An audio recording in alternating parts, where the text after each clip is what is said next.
AP deputy CM Pawan రాజకీయంగా కీలకంగా మారుతున్నారు. ఎన్డీఏలో భాగస్వామిగా ఉన్న పవన్ తాజా ఢిల్లీ పర్యటన ఆసక్తికరంగా మారుతుంది. మహారాష్ట్ర ఎన్నికల ఫలితాల్లో పవన్ ప్రభావం పెద్ద ఎత్తున చర్చ జరిగింది. మహారాష్ట్రలో బీజేపీ కూటమి ఏకపక్ష విజయం సాధించింది. ఈ ఫలితాల తర్వాత బీజేపీ ముఖ్య నేతల సూచన మేరకు పవన్ హస్తిన బాట పట్టారు. ఇంతకీ పవన్ ఢిల్లీ టూర్ వెనుక జరుగుతున్న సీన్ ఏంటి?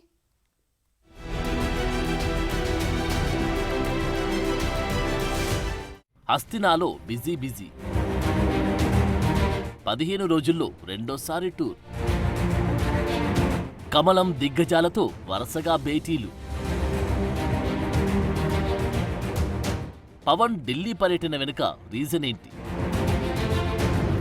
మహాయుతి గెలుపు పవన్ను మరింత హైలైట్ చేసిందా? జాతీయ స్థాయిలో ఎదగాలని జనసేనాని భావిస్తున్నారా? ఎస్, పవన్ వరుస ఢిల్లీ పర్యటనలు చూస్తుంటే ఇలాంటి చర్చలే నడుస్తున్నాయి. ఏపీలో కూటమి సమీకరణానికి పవన్ కీలక పాత్ర పోషించారు. ఇది ఎవరు కాదనలేని సత్యం. ఈ విషయాన్ని టీడీపీ, జనసేన, బీజేపీ ఎన్నోసార్లు ప్రస్తావించింది.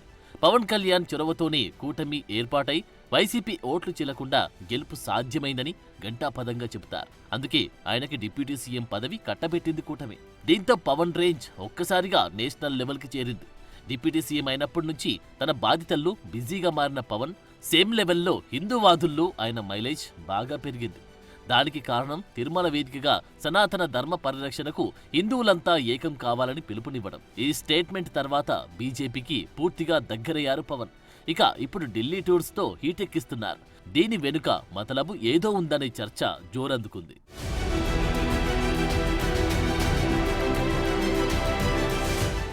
ఇప్పటికే ఎన్డీఏ కూటమిలో ఉన్న పార్టీలో బీజేపీకి అత్యంత ప్రాధాన్యత కలిగిన పార్టీగా జనసేన మారింది. జనసేనాని రాజకీయాల్లో గేమ్ చేంజర్గా భావిస్తుంది బీజేపీ. అందుకే ఏపీతో పాటు దేశవ్యాప్తంగా పవన్ సేవలు వాడుకోవాలని బీజేపీ రెడీ అవుతుంది. తాజాగా మహారాష్ట్ర ఎన్నికల్లో బీజేపీ స్టార్ క్యాంపెయినర్గా ప్రచారం నిర్వహించారు పవన్.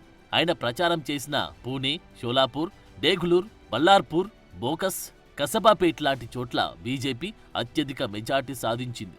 ఈ క్యాంపెయినింగ్తో బీజేపీకి పవన్ పై మరింత నమ్మకం పెరిగింది. పవన్ లాంటి మిత్రుణ్ణి రాజకీయంగా మరింత వాడుకుంటే కలిసొస్తుంది అని కమలం ఫిక్స్ అయింది. అందులో భాగంగానే బీజేపీ పవన్ కళ్యాణ్ కు ప్రత్యేక టాస్క్ ఇవ్వబోతున్నట్లు ఢిల్లీ పొలిటికల్ సర్కిల్ కోడైకొస్తోంది. అంతేకాదు, డిప్యూటీ సీఎంగా ఉన్న పవన్ ఫ్యూచర్లో ఏపీలో కీలక పాత్ర పోషిస్తారని ప్రచారం నడుస్తోంది.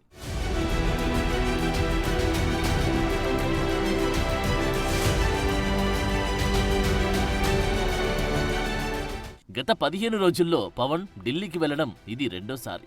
మొన్నటి టూర్లో కేంద్ర హోంమంత్రి అమిత్ షాతో భేటీ అయ్యారు. తాజా పర్యటనలో కేంద్ర మంత్రులు గజేంద్ర సింగ్ షెకావత్, నిర్మలా సీతారామన్, అశ్వనీ వైష్ణవ్ సహా పలువురితో వరుసగా సమావేశాలు జరిపారు. బుధవారం ఉదయం పార్లమెంటులో ప్రధానమంత్రి నరేంద్ర మోదీతో పవన్ కళ్యాణ్ భేటీ కానున్నారు.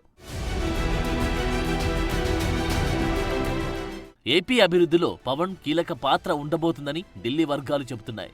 ఇప్పటికే పవన్ చొరవతోనే దక్షిణ కోస్తా రైల్వే జోన్కు నిధులు కేటాయించినట్లు జనసేన వర్గాలు చెబుతున్నాయి. అంతేకాదు, ఏపీకి సంబంధించిన పెండింగ్ పనులను చకచకా క్లియర్ చేయాలని కేంద్ర మంత్రులను మోదీ, అమిత్ షా ఆదేశించినట్టు తెలుస్తోంది. పవన్ నుంచి ఎలాంటి రిక్వెస్ట్లు వచ్చినా వెంటనే వాటిని వీలైనంత త్వరగా పరిష్కరించాలని ఇప్పటికే కేంద్ర పెద్దల నుంచి ఆయా శాఖలకు ఆదేశాలు వెళ్లినట్లు కూడా ఢిల్లీలో చర్చ జరుగుతోంది. అందుకే పవన్ వెళ్లడమే ఆలస్యం. చకచకా అపాయింట్మెంట్ దొరకడం, మీటింగ్స్ జరిగిపోతున్నాయి. తద్వారా పవన్ ను ఎక్కడ డిసప్పాయింట్ చేయకూడదని కమలం భావిస్తుంది. మొత్తంగా కలిసొచ్చిన పవన్ ను ట్రంప్ కార్డులా వాడుకోవాలని బీజేపీ భావిస్తుందని గుసగుసలు వినిపిస్తున్నాయి. ఇక దీనికి సమాధానం రాబోయే రాజకీయమే చెప్పాలి.